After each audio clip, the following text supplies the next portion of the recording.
Aku mengangkat alis dan berkata, masalah orang dewasa, anak kecil jangan banyak tanya. Alex hendak membantah, aku menunjuk ke arah Denny. Alex segera tampak seperti ayam jantan yang kalah dalam pertempuran, dia sedikit terkejut kemudian lesu. Dalam beberapa saat Denny langsung tersadar dan menatapku, begini saja, Roman, aku memikirkannya kali ini, mungkin harus kamu yang mengatasinya. Jika kamu bisa membuat Weni membantu lagi, tidak peduli hal apapun kali ini, aku akan setuju padamu. Aku tertegun. Di satu sisi aku tidak tahu apakah janji Denny dapat dipegang, bagi seorang pengusaha kata-katanya telah kehilangan kepercayaan berkali-kali. Di sisi lain, jika aku ingin menghubunginya tepat setelah aku melarikan diri dari Weni, aku selalu merasa sedikit aneh. Aku ragu-ragu dalam beberapa saat dan akhirnya setuju kepada Denny, bahkan jika ternyata diriku dimanfaatkan olehnya saat ini, itu akan dianggap sebagai bantuan untuk perusahaan grup Waring. Tidak peduli bagaimanapun, aku tidak bisa hanya berdiam diri menonton perusahaan grup Waring dalam bahaya oleh orang dalam. Jika sesuatu terjadi pada perusahaan grup Waring, hasil langsung dari efek pertalian adalah bahwa cabang perusahaan Thailand dari Jack bertiga, yang bekerja sama dengan Denny juga akan terkena imbas. Jika berdampak serius itu bahkan dapat mempengaruhi kedaulatan, mungkin seseorang yang berniat jahat akan menggunakan beberapa celah untuk mengubah kepemilikan perusahaan cabang. Pada saat itu, kita semua akan berjuang. Akhirnya masalah telah selesai dibicarakan, Denny mengobrol beberapa hal denganku lagi lalu meninggalkan kamar, dan memberitahuku bahwa kamarnya dengan Alex pas di sebelah kamarku. Mengingat kami sudah lama tidak beristirahat, dengan begitu kami membuat janji di sore hari. Sebelum keluar dari pintu aku menarik Alex dan bertanya dengan suara lirih, apakah Odele sudah kembali ke kota Yanjing? Alex berkata dengan curiga, tentu saja sudah kembali, Roman, untuk apa kamu menanyakan hal ini? Setelah berbicara Alex tiba-tiba menunjukkan ekspresi tercurahkan, dengan senyum menggoda di wajahnya, aku mengerti apakah kamu masih menginginkan hal lebih dari apa yang kamu miliki sekarang. Hal lebih apanya? Bunga malam. Setelah Alex selesai berbicara, aku terdiam beberapa saat. Bagaimanapun, paling pertama dia selalu memikirkan sesuatu yang sangat aneh. Aku tidak menghiraukannya lagi dan langsung tutup pintu. Melihat jam sudah menunjuk ke angka 12, aku malah ragu-ragu. Apakah Weni akan setuju denganku? Bagaimana kalau dia salah paham?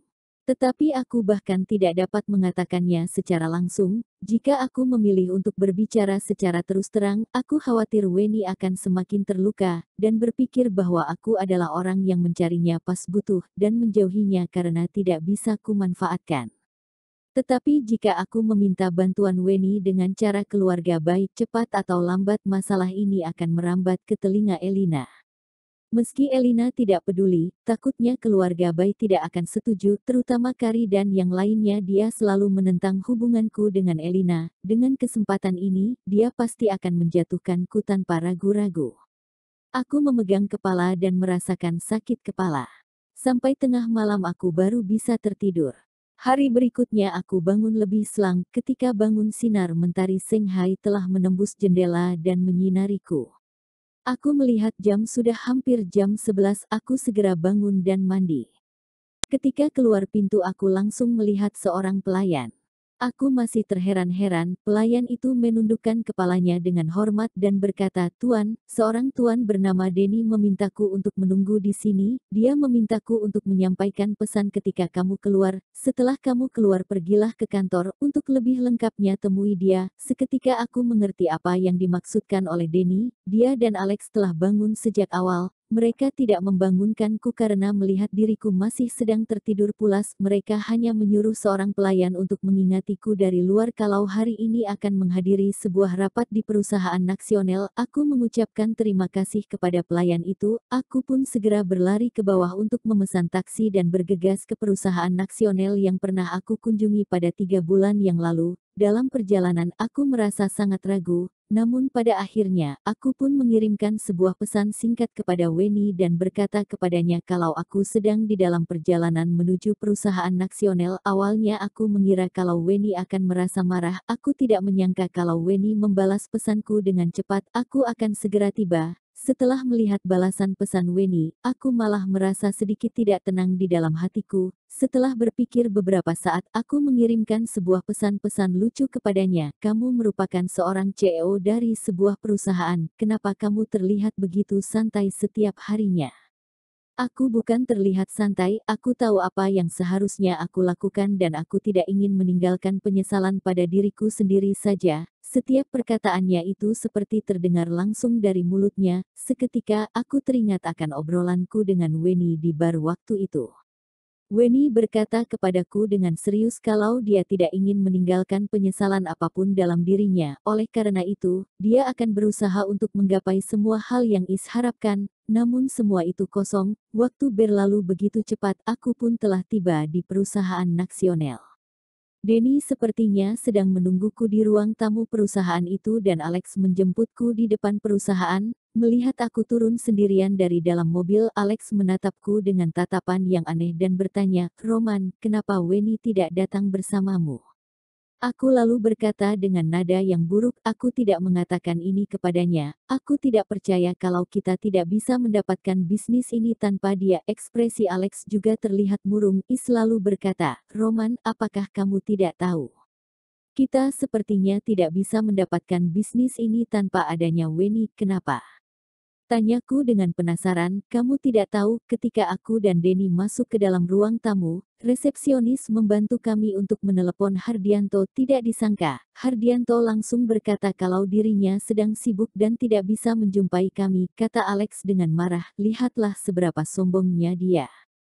Setelah beberapa saat aku pun berkata, "Apakah Denny marah?" Alex menggelengkan kepala dan berkata, "Tidak, Denny hanya berkata kalau Herianto sepertinya sulit untuk ditemui." Aku hanya tersenyum pahit dan berkata, "Ini seperti dugaan kami sebelumnya.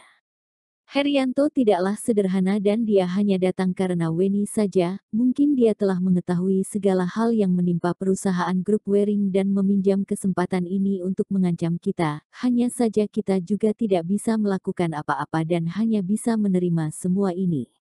"Roman, kamu berkata begitu banyak, apa sebenarnya yang ingin kamu katakan? Kenapa aku semakin tidak mengerti akan perkataanmu?"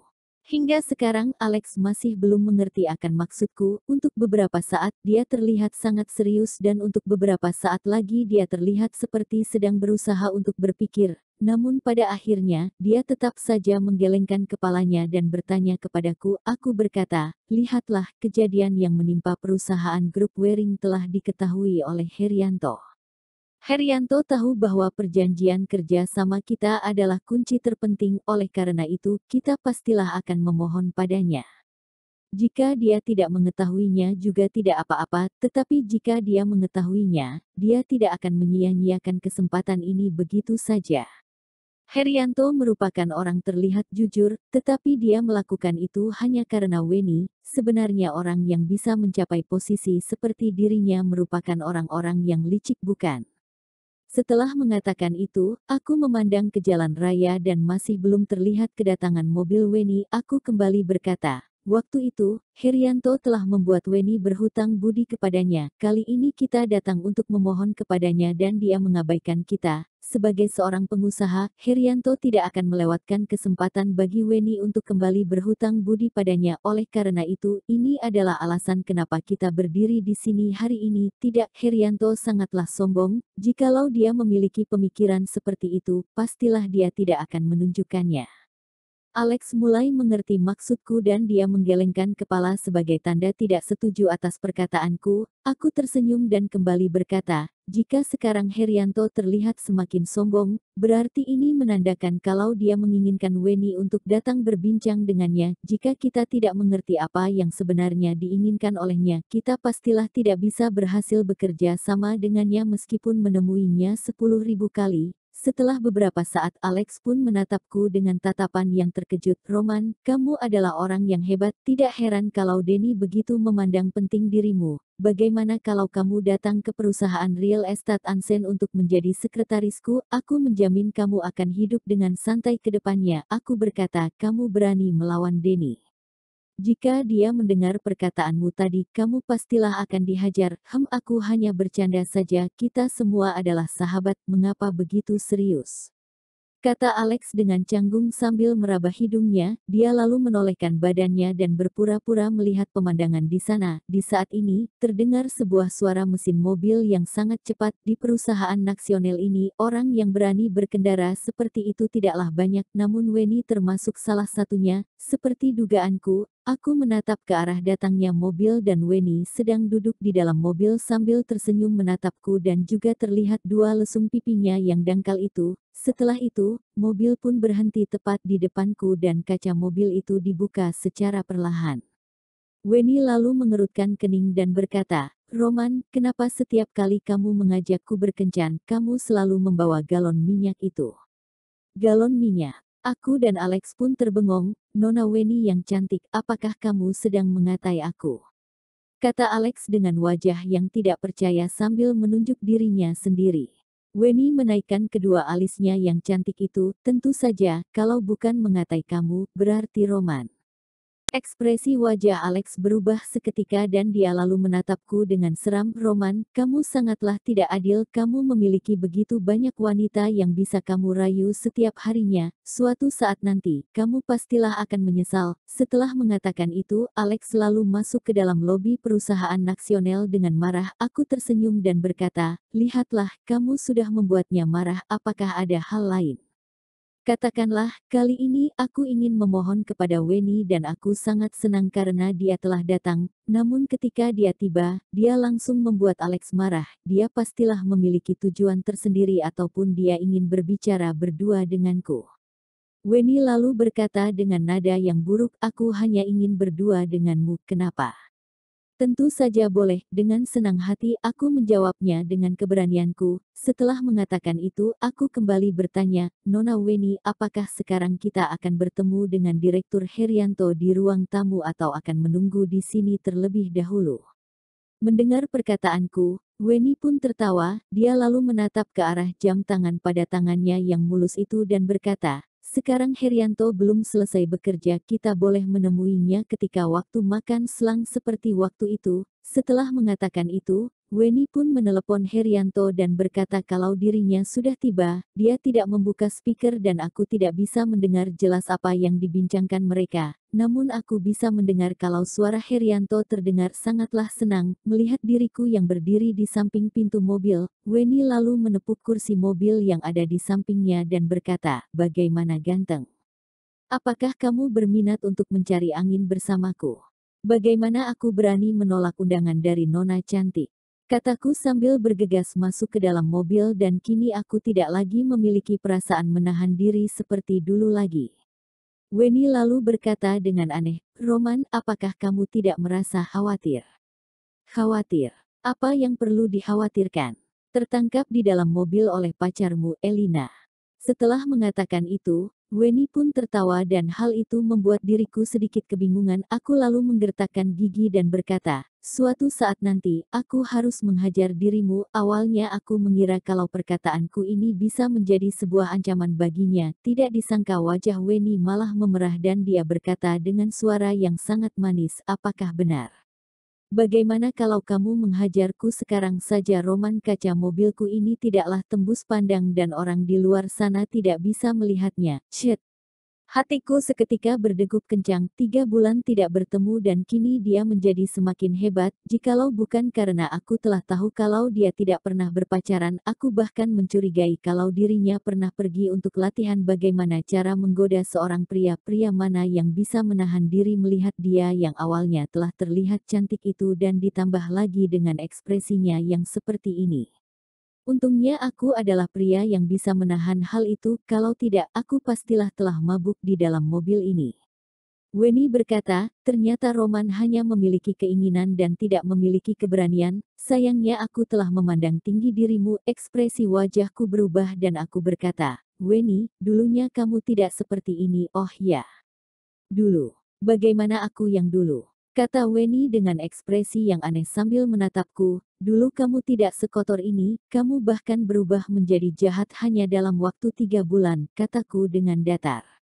Siapa bisa menyangka kalau Weni menunjukkan ekspresi sedih pada wajahnya, dia lalu berkata, setiap orang harus tetap majukan, lagi pula kalau aku tidak berusaha, bagaimana aku bisa berhasil? Aku menelan liur dan berkata, sudahlah Weni, jangan bahas ini lagi, kemana kamu ingin pergi? Bagaimana kalau aku saja yang mengendarai mobilnya? Tiba-tiba aku merasa sedikit khawatir, apakah Weni akan melakukan sesuatu jika dia yang mengendarai mobil ini? Weni lalu berkata, Roman, apakah aku terlihat seperti orang yang tidak bisa diandalkan? Kalau begitu kita berkeliling di sekitar sini saja, kamu juga tidak perlu berkendara lagi, kamu cukup duduk dengan baik di sana saja. Aku tidak lagi berbicara dan hanya menatap ke arah jalan raya. Kecepatan mobil itu tidak terlalu tinggi dan Weni sepertinya sangat menikmati keadaan ini. Aku menatap wajahnya melalui spion dan matanya terlihat seperti mata kucing di sore hari. Hal itu membuat semua orang ingin memeluknya. Piuh. Di saat ini, aku merasa ada yang tidak beres dan berhenti memikirkan hal ini. Kami hanya duduk dengan tenang di dalam mobil. Pemandangan di kedua sisi kami juga terlihat sangatlah bagus, seperti sedang berkelana di tengah sungai yang besar. Tidak terasa, waktu sudah menunjukkan pukul 12 siang. Weni masih berkeliling dengan santai di jalanan kota Shanghai ini. Herianto lalu meneleponku dan bertanya apakah aku sedang bersama dengan Weni. Aku berkata iya. Herianto lalu bertanya dengan sopan, apakah kami sudah makan? Mengingat makan siang waktu itu, aku langsung berkata belum. Bagaimanapun tadinya aku tidak sarapan dan aku harus makan lebih banyak sekarang. Setelah itu, Herianto pun berkata kepadaku untuk pergi ke restoran sama seperti waktu itu. Dia telah bertemu dengan Denny dan juga Alex. Kami hanya perlu langsung mengunjungi tempat itu saja.